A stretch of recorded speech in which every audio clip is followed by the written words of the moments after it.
Welcome back to our YouTube channel. તો આજના વિડીયોમાં આપણે વિલ હેવથી બનતા વાક્યો બનાવતા શીખીશું। તો ચાલો શરૂઆત કરીએ।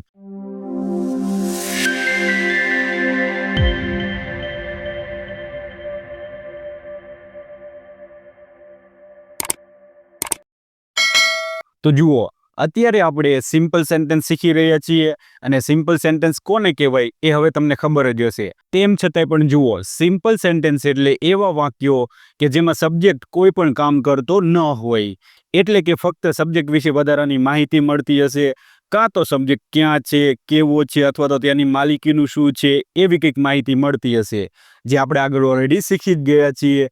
અને જુઓ, આગળ આપણે એ પણ જોઈ ગયા હતા કે સિમ્પલ સેન્ટેન્સને આપણે ત્રણેય કાળ પ્રમાણે જોઈશું। ત્રણેય કાળમાં બે કેટેગરી વાળા સિમ્પલ સેન્ટેન્સ હશે અને આગળના વિડીયોમાં આપણે કેટેગરી 1 વાળા સિમ્પલ સેન્ટેન્સ જોઈ જ ગયા છીએ। તો આજના વિડીયોમાં આપણે ભવિષ્યકાળની કેટેગરી 2 વાળા સિમ્પલ સેન્ટેન્સ શીખીશું અને આ આપણો છેલ્લો પ્રકાર છે।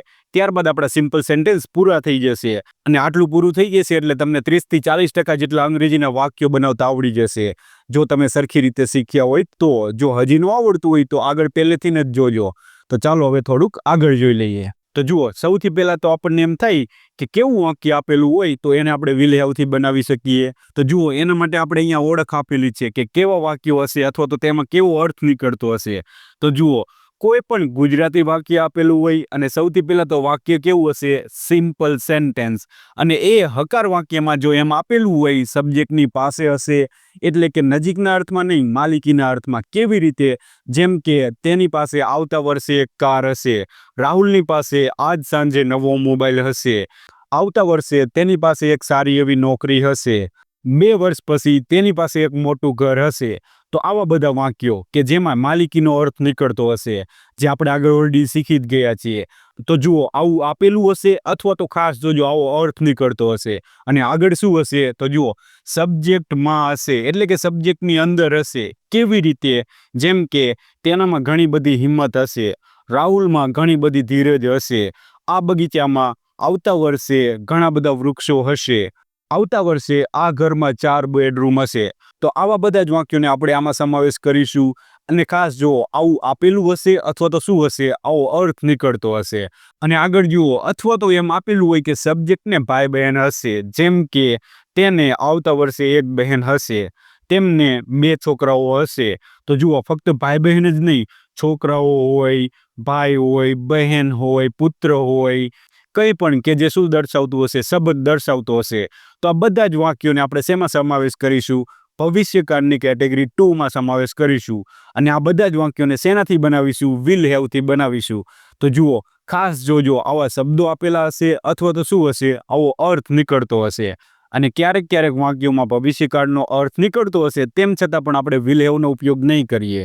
એવી વખતે આપણે would have, may have, might have, must હેવનો ઉપયોગ કરીશું। એ પણ આપણે આગળ જોઈશું।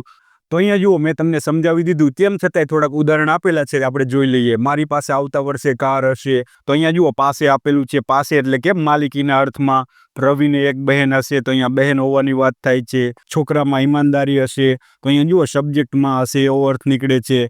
મારા ભાઈ પાસે નવી નોકરી હશે, અહીંયા જુઓ નવી નોકરી હશે કે હોવાની વાત થાય છે। તો આવા વાક્ય હશે। અને જો નકાર હોય તો શું હશે?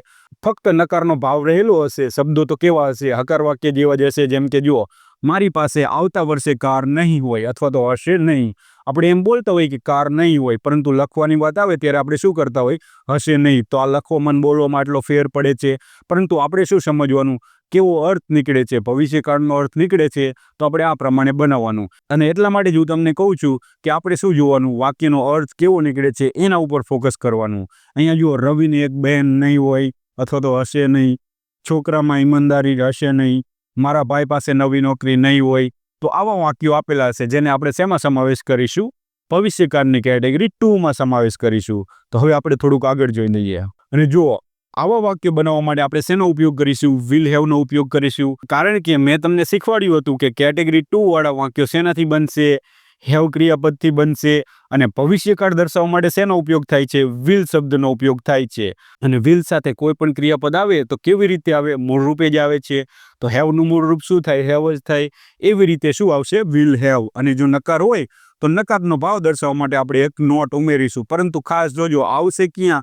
વિલ અને હેવની વચ્ચે વિલ નોટ હેવ કોઈ પણ કરતા આપેલો હોય બધાની સાથે આપણે શેનો ઉપયોગ કરવાનો, વિલ હેવનો જ ઉપયોગ કરવાનો હકાર વાક્યમાં.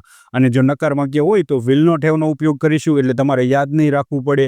તો હવે આપણે થોડુંક આગળ જોઈએ અને હવે જુઓ સેન્ટેન્સ સ્ટ્રક્ચર જોઈ લઈએ. તો એકદમ ઇઝી જ છે. મેં તમને કીધું હતું શું યાદ રાખવાનું, SVO, subject verb objective part. તો અહીંયા જુઓ હકાર વાક્ય હોય તો સબ્જેક્ટ આવે, ત્યારબાદ વર્બ તરીકે શું આવશે, વિલ હેવ. આ એક ખાસ યાદ રાખજો. ને ત્યારબાદ ઓબ્જેક્ટિવ પાર્ટ જ આવશે. તો SVO પ્રમાણે જ મોટાભાગના વાક્ય બનશે. અને જો નકાર હોય તો શું કરવાનું, ફક્ત નોટ ઉમેરવાનું. પરંતુ ક્યાં મૂકવાનું એ ખાસ જોજો, વિલ અને હેવની વચ્ચે. ત્યારબાદ જો પ્રશ્નાર્થ વાક્ય હોય એટલે કે ઇન્ટ્રોગેટિવ હોય તો કેવી રીતે બનાવવાના એ પણ મેં તમને શીખવાડી દીધું છે. તો અહીંયા જુઓ સૌથી પહેલાં આપણે WH નો ઉપયોગ કરીશું અને ત્યારબાદ આપણે હેલ્પિંગ વર્બને આગળ લાવતા હતા. તો અહીંયા જુઓ આ જે વિલ હેવ કેટલા શબ્દનું ક્રિયાપદ બનેલું છે, 1 અને 2. તો બે શબ્દમાંથી જે પહેલો શબ્દ હોય એને પ્રશ્નાર્થ વાક્યમાં આપણે સબ્જેક્ટની આગળ લઈ જવાનું. તો અહીંયા જુઓ સબ્જેક્ટની આગળ શું મૂકીશું, વિલ. અને ત્યારબાદ સબ્જેક્ટ પછી હેવ આવશે, ત્યારબાદ ઓબ્જેક્ટિવ પાર્ટ આવશે. તો આ એક તમારે યાદ રાખવાનું. અને જુઓ પ્રશ્નાર્થ હોય અને નકારે હોય તો શું આવશે, સબ્જેક્ટ પછી આપણે એક નોટ મૂકીશું, નકારની જેમ બનાવશું. બાકી બધું તો સેમ જ હશે. અને અહીંયા જુઓ સ્પેશિયલ કેસ, તો અમુક વખતે એવું હશે કે જે સબ્જેક્ટ આપેલો હશે એના વિશે જ પ્રશ્ન પૂછવામાં આવ્યો હશે. તો એવી વખતે શું કરવાનું, તો એ વાક્યને આપણે વિધાન વાક્યની જેમ બનાવીશું. તો એને શું કહેવાય, સ્પેશિયલ કેસ. અને જો તમને આ બાબત ખબર ન હોય તો તમને કન્ફ્યુઝન રહે, તો જ્યારે વાક્ય આવશે ત્યારે હું તમને શીખવાડીશ જ તે. તો થોડુંક આપણે આગળ જોઈ લઈએ. તો હવે આપણે વાક્ય બનાવતા શીખીશું અને આગળ આપણે શીખી જ ગયા છીએ ઓલરેડી. તેમ છતાં પણ આપણે આ પ્રથમ વાક્યમાં સ્ટેપ ફોલો કરશું. તો અહીંયા જુઓ આવતા વર્ષે મારા ભાઈ પાસે નવી નોકરી હશે. તો સૌથી પહેલાં શું નક્કી કરવાનું હતું કે વાક્ય કેવું છે, સિમ્પલ સેન્ટેન્સ, ટેન્સનું સેન્ટેન્સ કે બીજું કોઈ. તો અહીંયા જુઓ કોઈ પણ મુખ્ય ક્રિયાપદ તમને દેખાય છે, કોઈ પણ મુખ્ય ક્રિયાપદ આપેલું નથી, એટલે કે સબ્જેક્ટ કોઈ કામ કરતો નથી. વાક્ય કેવું છે, સિમ્પલ સેન્ટેન્સ. ત્યારબાદ શું નક્કી કરવાનું હતું, ત્યારબાદ કાળ નક્કી કરવાનો હતો. તો અહીંયા હશે શબ્દ ઉપરથી ખબર પડશે કે આ એક ભવિષ્યકાળનું વાક્ય છે. તો હવે તમને ખબર પડી ગઈ કે આ એક ભવિષ્યકાળનું વાક્ય છે. તો ત્યારબાદ આપણે શું નક્કી કરવાનું હતું, કેટેગરી નક્કી કરવાની હતી. તો જુઓ કેટેગરી નક્કી કરવા માટે શું કરવાનું, આખું વાક્ય વાંચવાનું. તો વાંચો, આવતા વર્ષે મારા ભાઈ પાસે નવી નોકરી હશે. તો અહીંયા જુઓ પાસે હશે અને સબ્જેક્ટ કોણ છે, મારો ભાઈ. તો જુઓ સબ્જેક્ટની પાસે હશે એવો અર્થ નીકળે છે અથવા તો એવા શબ્દો આપેલા છે. તો કઈ કેટેગરીમાં સમાવેશ થાય, કેટેગરી 2, ભવિષ્યકાળની. તો આપણને ખબર પડી ગઈ કે ભવિષ્યકાળની કેટેગરી 2 વાળું વાક્ય છે. અને ત્યારબાદ આપણે છેલ્લે નક્કી કરવાનું કે વાક્ય પ્રશ્નાર્થ વાક્ય છે, વિધાન વાક્ય છે કે બીજું કોઈ. તો અહીંયા જુઓ આ ફૂલ સ્ટોપ આપેલું છે, એના ઉપરથી ખબર પડશે કે આ એક વિધાન વાક્ય છે. અને વિધાન વાક્ય હોય તો હકાર વાક્ય હોય અને બીજું કેવું હોય, નકાર વાક્ય હોય. તો જુઓ આમાં કોઈ પણ નકારનો ભાવ તો રહેલો નથી. તો કેવું વાક્ય છે, હકાર વાક્ય. તો આ વાક્યને આપણે કેવી રીતના બનાવશું, અફર્મેટિવના સેન્ટેન્સ સ્ટ્રક્ચર પ્રમાણે, સબ્જેક્ટ વર્બ ઓબ્જેક્ટિવ પાર્ટ. તો હવે આપણે વાક્યને બનાવીએ. તો જુઓ અફર્મેટિવના સેન્ટેન્સ સ્ટ્રક્ચર પ્રમાણે સૌથી પહેલાં શું મૂકીશું, સબ્જેક્ટ.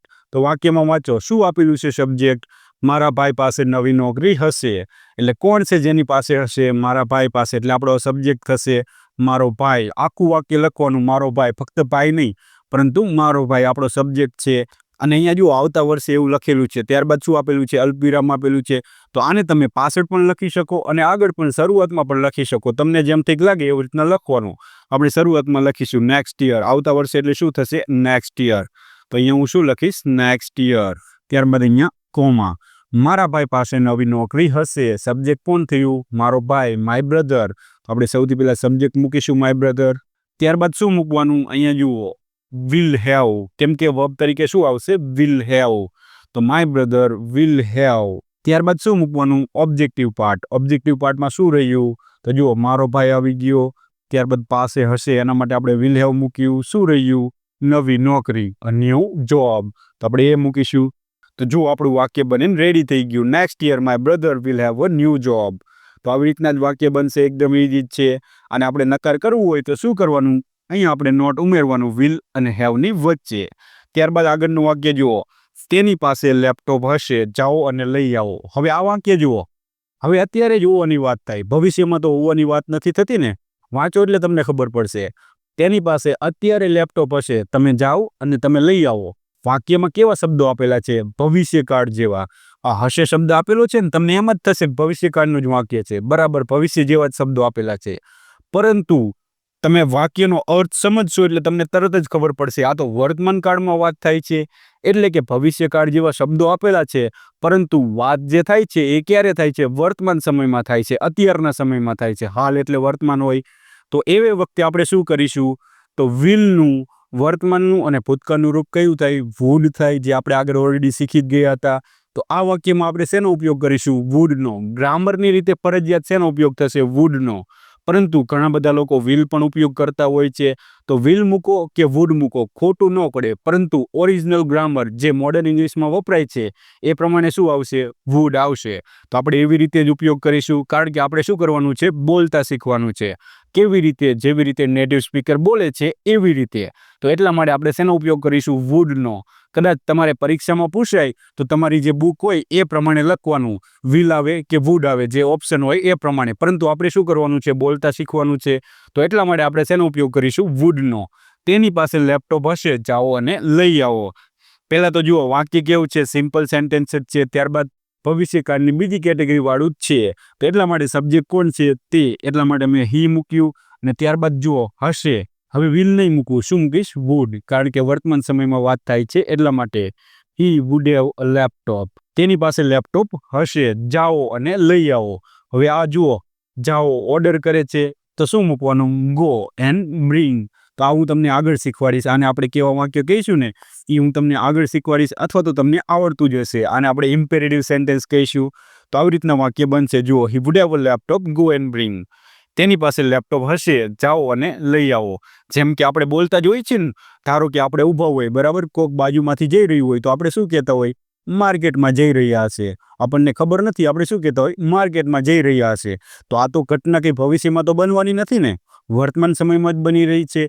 તેમ છતાંય આપણે કેવા શબ્દોનો ઉપયોગ કરીએ છીએ? ભવિષ્યકાળ જેવા. તો એવા જ કોન્ટેક્સમાં આ વાક્ય છે કે તેની પાસે લેપટોપ હશે, તમે અત્યારે જાઓ અને તમે અત્યારે જ લઈ આવો. તો આવી રીતે આપણે અહીંયા વિલનો નહીં પરંતુ વુડનો ઉપયોગ કરીશું. તો હવે આપણે આગળ જોઈએ. તો હવે આપણે આગળના વાક્ય બનાવીશું. હવે આપણે સ્ટેપ ફોલો નહીં કરીએ, હવે તમને ખબર જ હશે. તો સૌથી પહેલાં જુઓ, શું કાલે સંજીવ પાસે મોબાઈલ હશે? તો જુઓ, પ્રશ્નાર્થ વાક્ય છે અને પ્રશ્નાર્થ વાક્યના કેટલા? બે પ્રકાર હોય. એક હેલ્પિંગ વર્બથી બનતા અને એક WH વાળા શબ્દોથી બનતા. જ્યારે આપણે હા કે નામાં જવાબ આપી શકીએ એ વખતે શું કરવાનું? હેલ્પિંગ વર્બથી શરૂઆત કરવાની. હા કે નામાં જવાબ ન આપી શકીએ એવી વખતે આપણે WH વાળો શબ્દ મૂકવાનો, જે મેં તમને આગળ ઓલરેડી શીખવાડી દીધેલું છે. તો જુઓ, શું કાલે સંજય પાસે મોબાઈલ હશે? તમે કહેશો હા હશે, અથવા તો ના નહીં હોય. હશે નહીં એમ કહેતા હોય તો જુઓ, હા કે નામાં જવાબ આપી શકાય કે ન આપી શકાય? આપી શકાય, બરાબર. એટલા માટે આપણે શેનો ઉપયોગ કરીશું? સીધું આપણે હેલ્પિંગ વર્બથી શરૂઆત કરીશું, WH વાળો શબ્દ નહીં મૂકીએ. તો જુઓ, સૌથી પહેલાં આપણે WH વાળો શબ્દ તો નહીં જ મૂકીએ, વિલ મૂકીશું. તો અહીંયા હું શું મૂકીશ? વિલ, કારણ કે હા કે નામાં જવાબ આપી શકાય છે. ત્યારબાદ શું મૂકવાનું? સબ્જેક્ટ. કોણ છે સબ્જેક્ટ? સંજય, કારણ કે સંજયની પાસે હોવાની વાત થાય છે. તો આપણે અહીંયા શું મૂકીશું? સંજય, વિલ સંજય. ત્યારબાદ શું મૂકીશું? તો જુઓ, હેવ આવશે. તો આ એક ખાસ યાદ રાખજો, કારણ કે આપણું ક્રિયાપદ બે શબ્દોનું બનેલું છે. તો પહેલો જે શબ્દ હોય એને આપણે પ્રશ્ન પૂછવા માટે સબ્જેક્ટની આગળ લઈ જઈશું. વિલ સંજય હેવ, શું હશે? તો અહીંયા જુઓ, હેવ મૂકી દીધું. ત્યારબાદ ઓબ્જેક્ટિવ પાર્ટ, ઓબ્જેક્ટિવ પાર્ટમાં શું રહ્યું? મોબાઈલ. અને ત્યારબાદ શું રહ્યું? કાલે. તો અહીંયા જુઓ, ઓબ્જેક્ટિવ પાર્ટમાં શું આપેલું છે? સંજય પાસે હશે, શું હશે? મોબાઈલ. તો શું વડે આપણે પ્રશ્ન પૂછીએ એટલે શું મળે? ઓબ્જેક્ટ મળે. તો એટલા માટે આપણે શું મૂકીશું? Mobile. Will Sanjay have a mobile. ત્યારબાદ શું રહ્યું? કાલે, એટલે કે ટુમોરો. કાલે એટલે આપણે શું મૂકીશું? ટુમોરો. તો જો આપણું વાક્ય બનીને રેડી થઈ ગયું. Will Sanjay have a mobile tomorrow? શું કાલે તેની પાસે મોબાઈલ હશે? તો આવી રીતના વાક્ય બનશે. એકદમ ઇઝી જ છે. ત્યારબાદ આગળનું વાક્ય જુઓ, આવતા વર્ષે તમારી પાસે એક કાર નહીં હોય, અથવા તો હશે નહીં. તો નકારનું વાક્ય છે. તો નકારનું વાક્ય હોય તો આપણે નોટ મૂકીશું. કેવી રીતના? તો જુઓ, આવતા વર્ષે એટલે કે નેક્સ્ટ યર. અહીંયા કોમા છે તો આપણે સૌથી પહેલાં મૂકીશું નેક્સ્ટ યર. એવું જરૂરી નહીં કે આગળ જ મૂકો, તમે પાછળ મૂકો તો પણ ચાલે, કારણ કે કંઈ પણ અર્થ બદલાય નહીં. નેક્સ્ટ યર, પરંતુ અહીંયા શું કરવું પડે? કોમા. તમારી પાસે એક કાર નહીં હોય. સબ્જેક્ટ કોણ છે? તમે, એટલે કે યુ. ત્યારબાદ શું આવશે? વિલ નોટ હેવ આવશે, કારણ કે નકારનું વાક્ય છે એટલા માટે. વિલ નોટ હેવ શું નહીં હોય? એક કાર, અ કાર. તો જો આપણું વાક્ય બનીને રેડી થઈ ગયું. Next year you will not have a car. Will નોટને આપણે કોન્ટ્રાક્શનમાં વાપરવું હોય તો વોન્ટ પણ થાય. You won't have a car. તો આવી રીતના પણ આવશે. અને અહીંયા જુઓ, એક જ કારની વાત થાય છે તો આપણે શું કરી શકીએ? You will not have a car, એની જગ્યાએ આપણે શું મૂકશું? You will have no car. ફક્ત આપણે અહીંયા નોટ નહીં મૂકીએ, પરંતુ અહીંયા શું થશે? હેવ, ત્યારબાદ નો, અને ત્યારબાદ આપણે કાર. આવી રીતના પણ વાક્ય બનશે, કારણ કે અહીંયા એકની વાત નથી થતી ને એટલા માટે. સંખ્યા એક કરતાં પણ ઓછી છે ને એટલા માટે. તો આવી રીતના પણ વાક્ય બને. You will have no car. તમારી પાસે કોઈ કાર નહીં હોય એવું ગુજરાતી થાય. પરંતુ એકેય કારની વાત તો અહીંયા થતી જ નથી. તો આવી રીતના પણ આપણે લખી શકીએ. તો એક જ વાક્યને આપણે ઘણી બધી રીતે લખી શકતા હોય. તો આપણને એમ થાય કે આપણને આવડે છે, તો એવી રીતે બનાવવાનું કંઈ ખોટું ન પડે. ગ્રામરની રીતે તો સાચું જ હોય. ત્યારબાદ આગળનું વાક્ય જુઓ. કાલ આ બુક કોની પાસે હશે? મતલબ કોણ હશે જેની પાસે આ બુક હશે? એટલે કોણથી આપણે પ્રશ્ન પૂછીશું. તો કોણ એટલે આપણે વુ મૂકીશું, અને વુથી જ્યારે બને એટલે હંમેશા કેવી રીતના બનશે? સ્પેશિયલ કેસ, એટલે કે વુ મૂકવાનો એ સબ્જેક્ટ થઈ ગયો. ત્યારબાદ શું આવશે? વર્બ આવશે. વિલ હેવ, હેલ્પિંગ વર્બ નહીં, આખો વર્બ આવશે. Will have, who will have this book tomorrow. તો જો આપણું વાક્ય બનીને રેડી થઈ ગયું. Who will have this book tomorrow. આ બુક કોની પાસે હશે કાલે?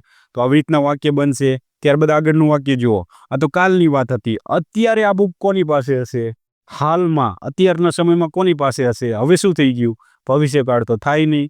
શબ્દો કેવા છે? ભવિષ્યકાળ જેવા, પરંતુ અર્થ કેવો નીકળે છે? વર્તમાન કાળનો નીકળે છે. તો શું કરવાનું? તો વિલ નહીં મૂકવાનું. શું મૂકવાનું? વુડ મૂકવાનું. આટલું એક યાદ રાખવાનું. આપણે શું કરીશું? અત્યારે આ બુક કોની પાસે હશે? મતલબ વુ વુડ હેવ. વિલની જગ્યાએ આપણે શું મૂકીશું? વુડ. બાકી બધું સેમ. વુ would have. તો જો આપણું વાક્ય બનીને રેડી થઈ ગયું. વુ would have this book right now. અને અત્યારે અહીંયા આપણે ના મૂકી, કંઈ વાંધો નહીં, પાછળ પણ મૂકી શકો. રાઇટ નાઉ, વુ would have this book right now. તો જુઓ, વર્તમાન સમયની વાત હોય તો વિલની જગ્યાએ વુડ આવે, પરંતુ ક્યારે આવશે? બોલવામાં આવશે. નેટિવ સ્પીકર આવી રીતના બોલતા હોય, તો આપણે પણ એવી જ રીતે શીખવાનું છે. ત્યારબાદ આપણે હજી થોડાક આગળ વાક્ય જોઈ લઈએ. અહીંયા જુઓ, સાંજે તમારા મોબાઈલમાં ગીતો હશે. તો અહીંયા જુઓ, સબ્જેક્ટ કોણ છે? તમારો મોબાઈલ. તો અહીંયા જુઓ, સબ્જેક્ટમાં હશે એવો અર્થ નીકળે છે. તો એવા વાક્ય હોય તો એને પણ આપણે એવી રીતના બનાવશું. પરંતુ તમારો મોબાઈલ, હવે આ મોબાઈલ કેવો છે? નિર્જીવ વસ્તુ છે. તો એને આપણે ધેરથી પણ બનાવી શકીએ. અને જુઓ, આવી રીતના સિમ્પલ સેન્ટેન્સ આપેલા હોય અને એમાં અર્થ કેવો નીકળતો હશે? સબ્જેક્ટમાં હશે. અને એમાં જે સબ્જેક્ટ આપેલો હોય એ નિર્જીવ હોય, તો ફરજિયાત આપણે શેનાથી બનાવીશું? ધ્યારથી બનાવીશું. આવા વાક્ય હું તમને ધ્યારમાં બનાવતા શીખવાડીશ જ તે. અત્યારે પણ હું તમને આઈડિયા આપી દઉં એટલે તમને કન્ફ્યુઝન ન રહે. તો જુઓ, સૌથી પહેલાં આપણે એને પ્રથમ રીતે, જેવી રીતે આપણે શીખીએ છીએ તે બનાવીશું. સબ્જેક્ટ કોણ છે? તમારો મોબાઈલ, એટલે કે યોર મોબાઈલ. આપણે શું મૂકીશું? Subject your mobile. અને ત્યારબાદ આપણે શું મૂકીશું? વર્બ. શું? Will have. તો અહીંયા આપણે વિલ હેવ મૂકીશું, કારણ કે ભવિષ્યકાળની વાત થાય છે એટલા માટે. શું હશે? ગીતો, એટલે કે સોંગ્સ. ક્યારે? સાંજે, ઇન ધ ઇવનિંગ. તો જો આપણું વાક્ય બનીને રેડી થઈ ગયું. Your mobile will have songs in the evening. આ જ વાક્યને આપણે ધ્યારથી પણ બનાવી શકીએ, પરંતુ જ્યારે પણ આપણે ધ્યારથી બનાવીએ એટલે એનો અર્થ શું થઈ જાય? ફક્ત આ ગીતો છે ને એનું અસ્તિત્વ હશે મોબાઈલમાં, એવો અર્થ નીકળી જાય. મોબાઈલની માલિકીના તો હોય નહીં, કારણ કે નિર્જીવ વસ્તુ છે એટલા માટે. તો એને આપણે ધ્યારથી બનાવી તો કંઈક આવી રીતના બનશે. ધ્યાર, સૌથી પહેલાં સબ્જેક્ટ. હવે કેવી રીતે આવે એ મેં તમને શીખવાડી દીધું છે, બરાબર? હમણાં આપણે પહેલાં વાક્ય લખી પછી હું તમને સમજાવું. ધ્યાર, ત્યારબાદ વિલ હેવ નહીં આવે. શું આવશે? Will be. There will be songs. ક્યાં હશે? In your mobile. જુઓ, તો આવી રીતના વાક્ય બનશે. There will be songs in your mobile. હવે જુઓ, અહીંયા શું આવે? સોંગ આવે, કેમ કે સબ્જેક્ટ કોણ છે? આ ગીતો. અને આપણે સબ્જેક્ટ ગણીએ તો અહીંયા આપણે ધેર મૂકીએ. આ સોંગની જગ્યાએ શું મૂકીએ? તો આપણે ધેર, અને સોંગને આપણે અહીંયા મૂકીએ ધેરની જગ્યાએ. પરંતુ જે મેં વાક્ય બનાવ્યું એમાં શું કર્યું છે? ધેરને શરૂઆતમાં લખ્યું. તો સમજો, આવું કેવી રીતે થાય? આગળના વિડીયોમાં શીખવાડી દીધું છે. ધેરમાં ફરી પાછો શીખવાડીશ. અહીંયા આઈડિયા આપું છું એટલા માટે. તો જુઓ, ધેર વિલ બી સોંગ્સ, એની જગ્યાએ હું શું કરું? Songs will be there in your mobile. કારણ કે જુઓ, આ સોંગ્સ આપણે અહીંયા ધેરને નહીં વાંચીએ, ફક્ત આ સોંગ્સ. અને ત્યારબાદ જુઓ, આને આપણે સબ્જેક્ટ કહીશું અને આપણે વર્બ કહીશું. તો અહીંયાથી જે શરૂઆત થાય એ શેનાથી શરૂઆત થાય? આ ઓબ્જેક્ટિવ પાર્ટથી થાય. તો ઓબ્જેક્ટિવ પાર્ટમાં અહીંયા તો આપણે ધેર મૂક્યું નહોતું હજી. તો ઓબ્જેક્ટિવ પાર્ટની શરૂઆત શેનાથી થાય છે? આ પ્રીપોઝિશન, ઇન પ્રીપોઝિશનથી. તો જ્યારે પણ ઓબ્જેક્ટિવ પાર્ટની શરૂઆત પ્રીપોઝિશનથી થાય એની આગળ આપણે શું મૂકી શકીએ? ધેર. ફરજિયાત ધેર મૂકવાનું. આનું કંઈ ગુજરાતી થતું નથી. ફક્ત શા માટે આવે છે? ડમી સબ્જેક્ટ, વાક્ય પૂરું કરવા માટે આવે છે. અને ધેરનો એવો નિયમ કે આપણે જ્યારે પણ અહીંયા વચમાં મૂકીએ એટલે એને આપણે સબ્જેક્ટના સ્થાને મૂકી શકીએ. તો એવી રીતે આ ધેર અહીંયા આવી ગયું છે, જે આગળ આપણે ઓલરેડી શીખી ગયા છીએ. અને ધેરના વિડીયોમાં હું ફરીથી શીખવાડીશ. તો આ વાક્ય આવી રીતના બનશે, there will be songs in your mobile in the evening. તો આવી રીતના પણ વાક્ય બને. ત્યારબાદ આગળનું વાક્ય જુઓ, આવતા વર્ષે તેને એક બાળક હશે. નેક્સ્ટ યર, આવતા વર્ષે એટલે શું થશે? નેક્સ્ટ યર એટલે ભવિષ્યકાળનું છે. નેક્સ્ટ યર તેને એટલે હી, અને વિલ હેવ એટલે હશે, કારણ કે જુઓ બાળક હશે તો બાળક હોય, ભાઈ બહેન હોય, બધા વાક્યનો શેમાં સમાવેશ થાય છે? બીજી કેટેગરીમાં જ થાય છે. હી વિલ હેવ એટલે આપણે વિલ હેવથી બનાવીશું. Next year he will have શું હશે? એક બાળક, અ કિડ અથવા તો ચાઇલ્ડ. હું અહીંયા શું લખીશ? કિડ, અ કિડ, એક બાળક હશે. ત્યારબાદ જુઓ, આવતા વર્ષે તેને કેટલા બાળકો હશે? તો હવે જુઓ, કેટલા બાળકો વિશે આપણને પ્રશ્ન પૂછવામાં આવ્યો, તો તમે જુઓ હા કે નામાં જવાબ આપી શકો? નહીં આપી શકો. તો શેનાથી શરૂઆત કરવું પડશે? WH વાળા શબ્દોથી. કેટલા બાળકો? હાઉ મેની ચિલ્ડ્રન અથવા તો હાઉ મેની કિડ્સ. તો અહીંયા જુઓ બાળકો એક કરતાં વધારે આપેલું છે, તો આપણે શું મૂકીશું? હાઉ મેની કિડ્સ, બહુવચન ગણીશું. જુઓ હાઉ મેની કિડ્સ, તો આપણે શું મૂક્યું? WH વાળો શબ્દ મૂકી દીધો. હવે શું મૂકવાનું? વિલ આવશે, તો આપણે અહીંયા શું મૂકીશું? વિલ આવશે. તો જોજો આવી રીતના જ બનશે. આ હેલ્પિંગ વર્બ છે. ત્યારબાદ શું આવશે? સબ્જેક્ટ. કોણ છે? હી, એટલે આપણે અહીંયા હી મૂકીશું. How many kids will he have. ત્યારબાદ આપણે શું મૂકવાનું? હેવ, કારણ કે જુઓ સબ્જેક્ટ પછી શું આવે? હેવ. અને ત્યારબાદ આપણે નેક્સ્ટ યર મૂક્યું, અને સૌથી છેલ્લે શું આવશે? ક્વેશ્ચન માર્ક આવશે. તો જુઓ how many kids will he have next year. આવતા વર્ષે તેને કેટલા બાળકો હશે? તો જુઓ પ્રશ્નાર્થ વાક્ય હોય ને, એ તમને થોડુંક એવું લાગશે કે આ એક વખતમાં નહીં આવડે. પ્રેક્ટિસ કરશો એટલે તમને આવી રીતના ફટાફટ બનાવી શકશો. પરંતુ શરૂઆત હોય ને ત્યારે તમારે જોઈને બનાવવાના, ધીમે ધીમે બનાવવાના, સમજી વિચારીને બનાવવાના. કેમ કે પ્રશ્નાર્થ વાક્યમાં ઘણા બધા શબ્દો આપણે મૂકવા પડે એટલા માટે. ત્યારબાદ આગળનું વાક્ય જુઓ, શું તમારે એક ભાઈ હશે? તમે કહેશો હા હશે, અથવા તો શું કહેશો? ના નહીં હોય. હા કે નામાં જવાબ આપી શકાય છે. તો એટલા માટે આપણે શું સમજીને વોટથી શરૂઆત નહીં કરીએ. શેનાથી કરશું? વિલથી, કારણ કે હેલ્પિંગ વર્બથી કરવાની. વિલ, ત્યારબાદ શું મૂકવાનું? સબ્જેક્ટ. કોણ છે? તમારે, એટલે કે યુ. Will you. ત્યારબાદ શું આવશે? હેવ, કારણ કે સબ્જેક્ટ પછી શું આવશે? હેવ. વિલ યુ હેવ શું? અ બ્રધર, એક ભાઈ. અ બ્રધર. તો જો આવી રીતના વાક્ય બનશે. Will you have a brother? શું તમારે એક ભાઈ હશે? તો આવી રીતના આપણે વાક્ય બનાવશું એકદમ ઇઝી રીતે. અને પ્રેક્ટિસ કરશો એટલે તમને પણ ફટાફટ વાક્ય બનાવતા આવડશે. તો હજી આપણે થોડાક વાક્ય જોઈ લઈએ જે આપણે મેન શીખવાનું છે. તો જુઓ, મેં તમને આગળ કીધું હતું કે વિલ હેવની જગ્યાએ વુડ હેવ પણ આવે, મે હેવ પણ આવે, માઇટ હેવ પણ આવે, મસ્ટ હેવ પણ આવે. કેવી રીતે? તો અહીંયા જુઓ ખાલી અર્થ અલગ હશે, એટલા માટે શબ્દો સમાન જ હશે, અર્થ અલગ હશે. તો જુઓ આવતા વર્ષે તેને એક બાળક હશે, સિમ્પલ જ વાક્ય છે. નેક્સ્ટ યર, તો જુઓ આ એક તો સાદું વાક્ય જ હતું, વિલ હેવથી જેમ બને એવું સિમ્પલ સેન્ટેન્સ નાનું એવું હતું. Next year he will have a kid, જે આપણે બનાવી દીધું, કારણ કે જુઓ આમાં શબ્દો આપેલા છે અને ફક્ત શું કીધું? આવતા વર્ષે હશે. ભવિષ્યનો અર્થ પણ નીકળે છે. પરંતુ અહીંયા જુઓ હાલમાં, અત્યારના સમયમાં, તાજેતરમાં, વર્તમાન સમયમાં તેને એક બાળક હશે. એટલે તમે વાત કરતા હોય તમારા ભાઈબંધ સાથે કે તેને એક બાળક હશે, તો આપણે શું કહેતા હોય? એમને હું સારી રીતે ઓળખું છું અને એમને એક જ બાળક હશે અત્યાર લગીમાં. તો આપણે એવું પણ બોલતા હોય. તો એટલા માટે અહીંયા જુઓ તાજેતરમાં, વર્તમાન સમયમાં વાત થાય છે, તો વિલનો ઉપયોગ નહીં કરીએ, વુડનો ઉપયોગ કરીશું. તો કેવી રીતને આપણે મૂકીશું? He would have a kid right now. અત્યારે તેમને એક બાળક હશે. આપણે શું કરીએ છીએ? વર્તમાન સમયમાં ભવિષ્ય જેવા શબ્દોનો ઉપયોગ કરીએ છીએ, પરંતુ હકીકતમાં વાક્યનો અર્થ વર્તમાન સમયનો છે. તો વિલનું વર્તમાન કાળનું રૂપ શું થાય? વુડ થાય. તો વુડનો ઉપયોગ કરશું. ત્યારબાદ જુઓ તેને કદાચ 2 બાળકો હશે. તો જુઓ અહીંયા ભવિષ્ય જેવા શબ્દો જ આપેલા છે. તમને જોઈને તો એમ જ થશે કે ભવિષ્યકાળનું વાક્ય છે, પરંતુ અહીંયા વાંચો કદાચ. આપણે શું કરીએ છીએ? અંદાજ લગાવીએ, પોસિબિલિટી, કે કદાચ હોય પણ ન પણ હોય. તો એ વખતે શેનો ઉપયોગ કરવાનો? મે અથવા તો માઇટનો. આ હું આગળ તમને શીખવાડીશ મે માઇટમાં. પરંતુ આવા જ શબ્દો આપેલા હોય છે, એટલા માટે તમને કન્ફ્યુઝન ન રહે, એટલા માટે હું તમને અત્યારે શીખવાડી દઉં છું. તો તેને કદાચ 2 બાળકો હશે, એટલે કે હી, મે અથવા તો માઇટ, તમે કોઈ પણ ઉપયોગ કરો. આ બંનેનો ઉપયોગ કરો એટલે આ બંનેમાં તફાવત શું થાય એ હું તમને મે માઇટમાં શીખવાડીશ. હી મે હેવ શું હશે? 2 બાળક, એટલે 2 કિડ્સ. તો આવી રીતનું વાક્ય બનશે. હી મે માઇટ હેવ 2 કિડ્સ. કદાચ તેને 2 બાળક હશે. મે માઇટ કેમ મૂક્યું? કદાચ શબ્દ આપેલો છે એટલા માટે. પરંતુ આપણે બોલતા હોય ત્યારે આપણે કદાચનો ઉપયોગ ન કરીએ, ત્યારે આપણે શું કરવું હોય? પોસિબિલિટી દર્શાવી હોય, તો એવી વખતે પણ તમે મે માઇટનો ઉપયોગ કરી શકો છો. એવું જરૂરી નહીં કે વુડ જ મૂકવું, વિલ જ મૂકવું, મે માઇટ પણ મૂકી શકો. ત્યારબાદ જુઓ તેને જરૂર 3 બાળકો હશે. હવે જુઓ જરૂર એટલે કે હશે જ તેને 3 બાળકો, તમને ખબર જ છે પોસિબિલિટી કેવી છે, સ્ટ્રોંગ, મજબૂત. તો એ વખતે શેનો ઉપયોગ કરવાનો? મસ્ટનો ઉપયોગ કરવાનો. જેમ કે જુઓ, હી મસ્ટ, બાકીનું બધું સેમ જ રહેશે, ફક્ત શું બદલાશે? આ જે વર્બ ક્રિયાપદ હતું એ બદલાશે. વિલને આપણે વર્બ કહીએ છીએ, મે માઇટને આપણે મોડલ વર્બ કહીએ છીએ, પરંતુ એક તો શું છે? વર્બ છે. હી મસ્ટ હેવ શું હશે? તો જુઓ, આ વાક્ય કેવી રીતના બનશે? He must have 3 kids. તો અહીંયા જુઓ, અહીંયા સિમ્પલ આવતા વર્ષે ભવિષ્યનો અર્થ નીકળે છે તો વિલ જ મૂકશું. અહીંયા જુઓ, ભવિષ્ય જેવા શબ્દો છે, વર્તમાનનો સમય નીકળે છે તો વુડ મૂકશું.